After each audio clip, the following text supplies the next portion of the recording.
Gilbert K. Chesterton once said, "In everybody there is a thing that loves children, fears death, and likes sunlight. And this thing enjoys Charles Dickens." Before I tell you about The Christmas Carol, let me read to you what Charles Dickens himself wrote about this story.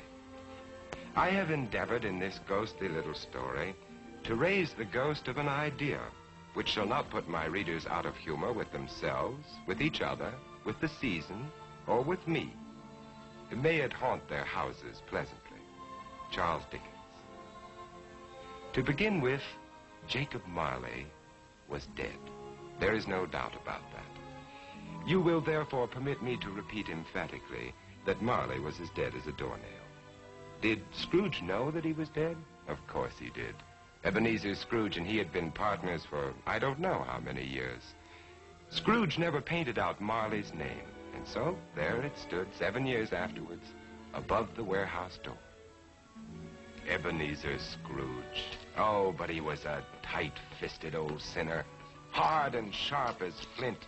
The cold within him froze his features because he always carried his own low temperature with him. And he didn't thaw 1 degree. Not even at Christmas.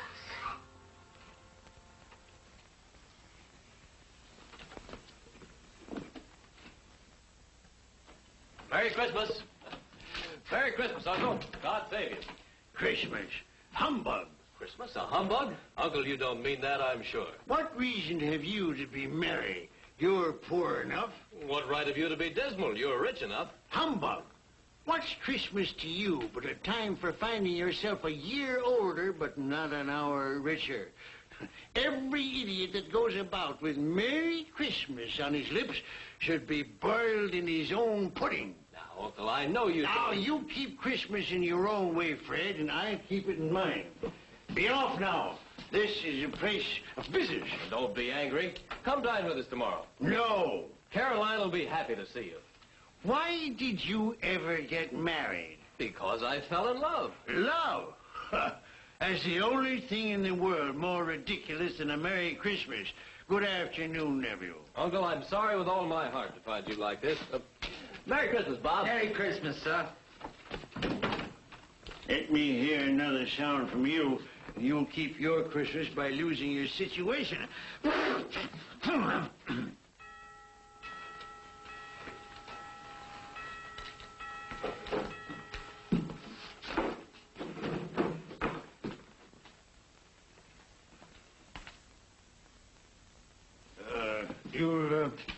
You'll want all day tomorrow, I suppose, Crescent. Quite convenient, sir. It's not convenient. But it's only 1 day in the year, sir. A poor excuse to pick the pocket of your employer every 25th of December. But be here all the earlier next morning. I will, sir. And a Merry Christmas to you, Mr. Scrooge.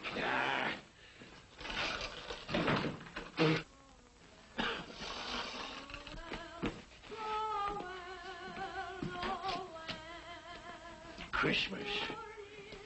Nonsense. Humbug.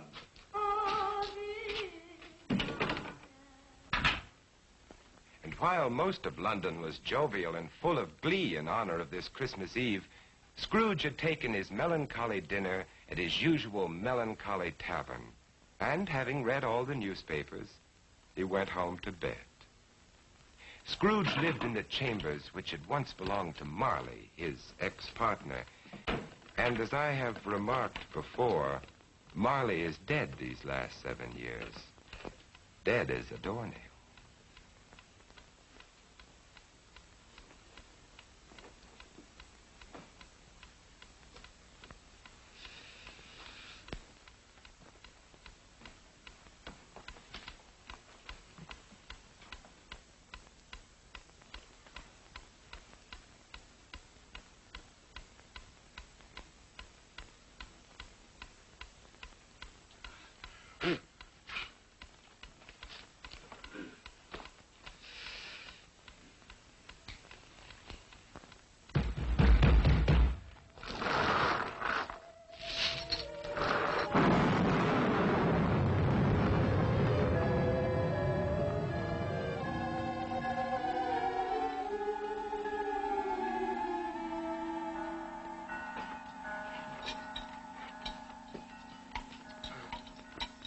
Ebenezer Scrooge?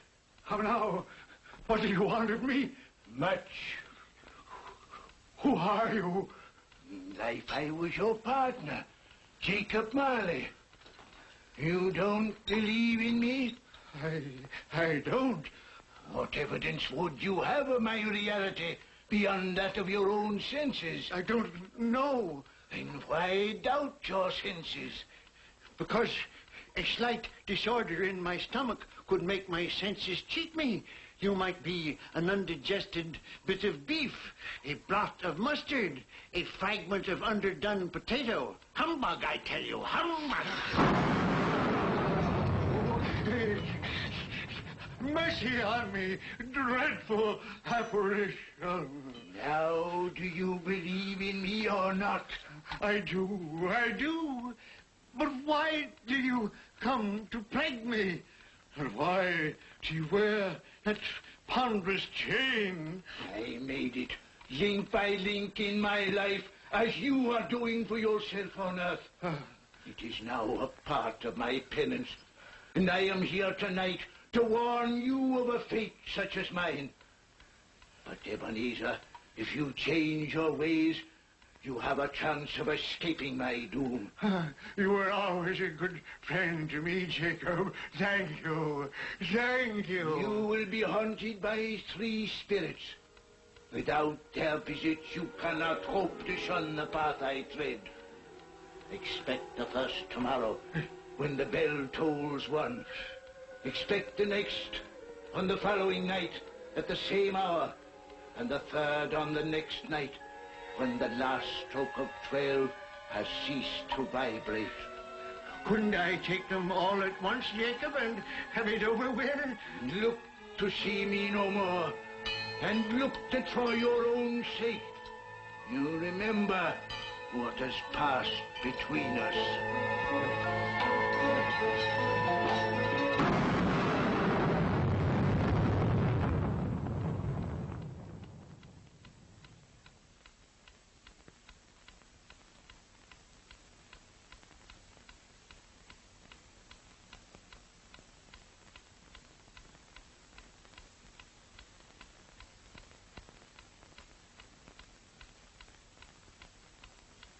Scrooge tried desperately to say humbug to the strange happening, but the word stuck in his throat, unuttered, for it was highly probable it was not humbug.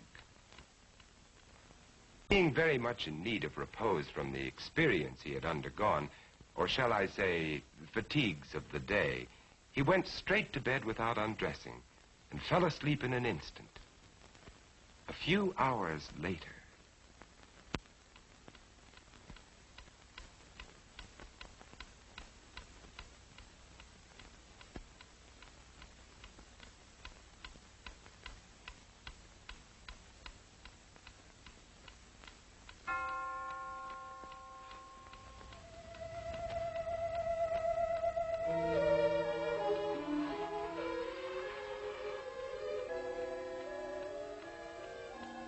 Are you the spirit whose coming was foretold to me? I am. Who and what are you? I am the ghost of Christmas past. Long past? No, your past. What business brings you here? Your welfare. I have things to show you, which are the shadow of the things that have been. Rise.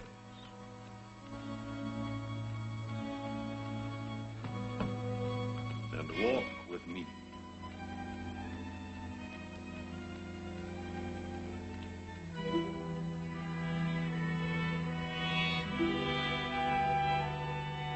The ghost of Christmas past led Scrooge down the road which he had forgotten for so many years. He showed him a Christmas day in the past, which was a happy one for most children, but not for one lonely schoolboy. Ebenezer Scrooge. Do you know that boy?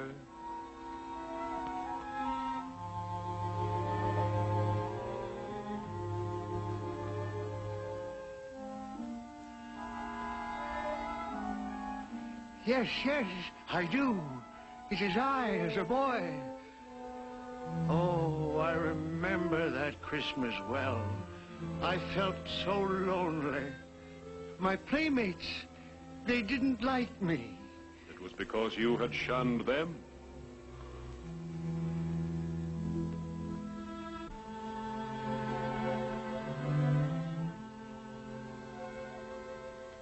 Oh, poor boy. I wish What is the matter? there was a boy singing a Christmas carol on the street last night. I should have liked to have given him something, that's all.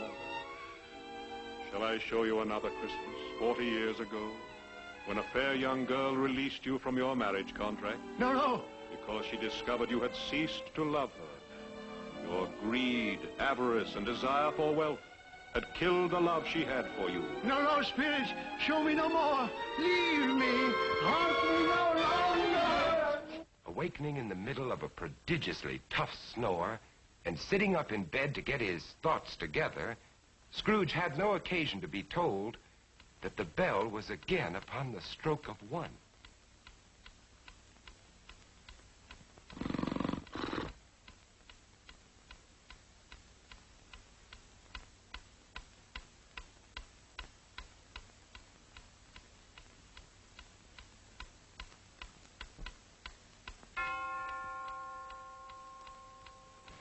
Scrooge!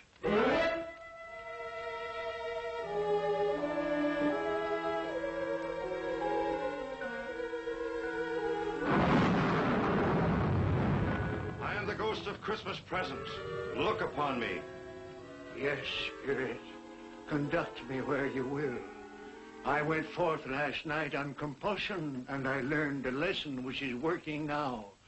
Tonight, if you have aught to teach me, let me profit by it. Touch my robe.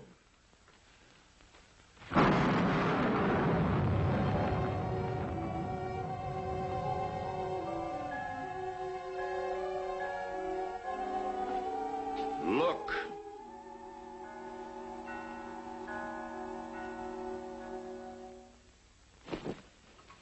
Belinda, bring the plates. Oh, Belinda, there's a great deal of work to be done. Help your sister. Missy, you get the... If I came by outside, I could smell the sage and the onions. You knew it was off, Mother. Oh, I certainly did, boy. Peter, set the chair. Can I put some chocolates on the fire, Mother? No, your father will do that when he comes. What has gotten your precious father? And your brother, Tiny Tim? And Martha wasn't as late last year by half an hour. Oh. This is the house of your clerk, Bob Cratchit. But he has hardly a penny to his name. I, the ghost of Christmas present, have blessed his house. Here comes Bob now with another member of his family, Tiny Tim. And a Merry Christmas, everybody. And there you are, Tiny Tim, right in your own chair. Merry Christmas, Bob. And Martha. Yes, here I am again. Christmas wouldn't be Christmas without Martha coming to visit us. Bob. And how did Tiny Tim behave today, Bob? Fine. He told me coming home that he was glad he'd been to church, because it's pleasant to remember that the day is called Christmas. after he who made the lame to walk and the blind to see. Oh, beautiful Christmas table. it would be more beautiful if we had a turkey, but we'll manage. Of course we will. See what a happy family your clerk has on only 15 shillings a week? Tiny Tim. I didn't know he was sick and a cripple. Mr. Scrooge. I give you Mr. Scrooge, the founder of the feast. The founder of the feast, indeed. I wish I had him here. I'd give him a piece of my mind to feast upon. Dear, it's Christmas Day. It should be Christmas Day, I'm sure, when one drinks the health of such an odious, stingy, hard, unfeeling man as Mr. Scrooge. My dear, it's Christmas. Very well. I'll drink his health for your sake, and because it's Christmas.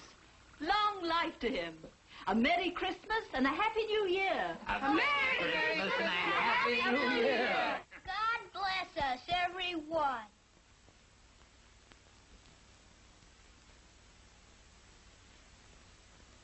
Tell me, Tiny Tim, will he live? I see a vacant seat and a little crutch without an owner. No. Say he will be spared. My life on a globe is very brief. It ends tonight. Tonight? The time is drawing near for me to go and for your third visitor to appear.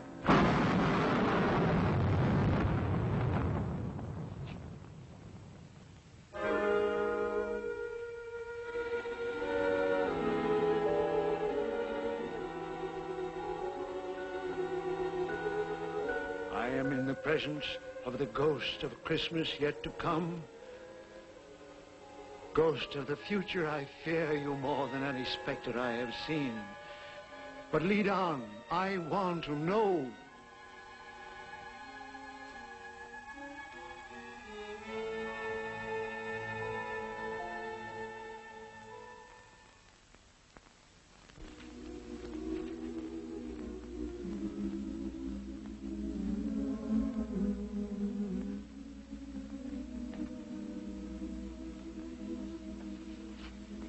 I met a very kind young man today who asked after you. Mr. Scrooge's nephew, whom I scarcely know.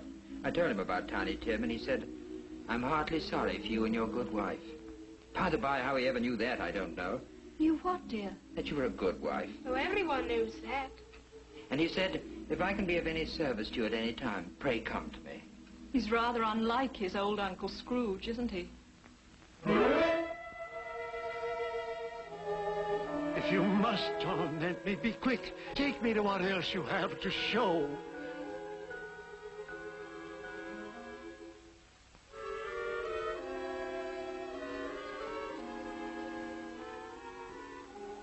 I don't know much about it either. I only know he's dead. When did he die? Last night, I believe. What had he done with his money? I haven't heard. But he'll have no use for it where he's going. It's likely to be a cheap funeral. For upon my life, I don't know anyone to go to it.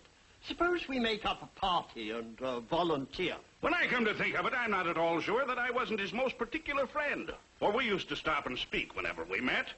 I don't mind going to his funeral if lunch is provided. Tell me what man they are speaking of. Who is it that lies dead?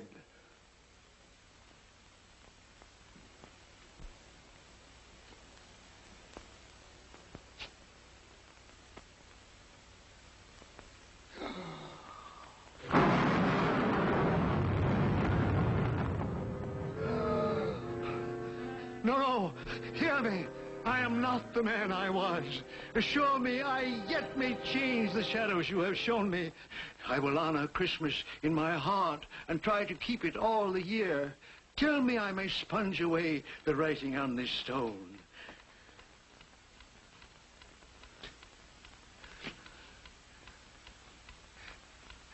Marley! Marley! Jacob Marley! Heaven and Christmas time be praised for this. I will live in the past, the present, and the future. The spirit of all three shall thrive within me.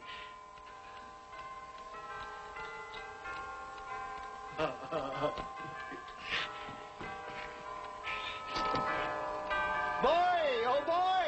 Yes, sir? What's today? What, sir? What's today, my fine fellow? Today? Why, Christmas Day, sir. It's still Christmas, and I haven't missed it.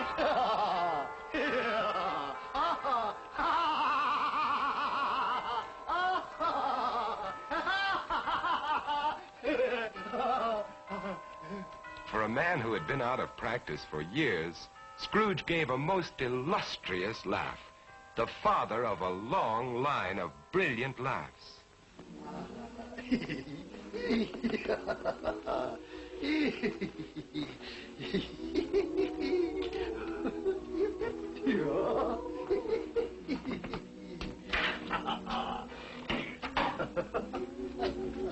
And Scrooge dressed himself all in his best, and at last got out into the streets, wishing everyone he met a Merry Christmas. Mr. Fred! Come in. Have you room at your table for some friends? Oh, you're very welcome, Mr. Fred, sir. And you too, ma'am. I only hope that our lowly feast is to your liking. Now, don't fret about provisions. We brought plenty for all. Merry Christmas, Bob. Mr. Scrooge! And Mrs. Cratchit, for you. Mr. Scrooge! My dear, that's for you. Darling, for you. For me? And you, sir. Oh, Mr. Scrooge, I don't know how we can ever thank you. Don't. And I'm going to raise your salary and help your large family in every way possible. And Tiny Tim. I saw a friend of mine at church just a little while ago. A famous surgeon. You and I are going to see him tomorrow. And he's going to be your friend, too. Mr. Scrooge!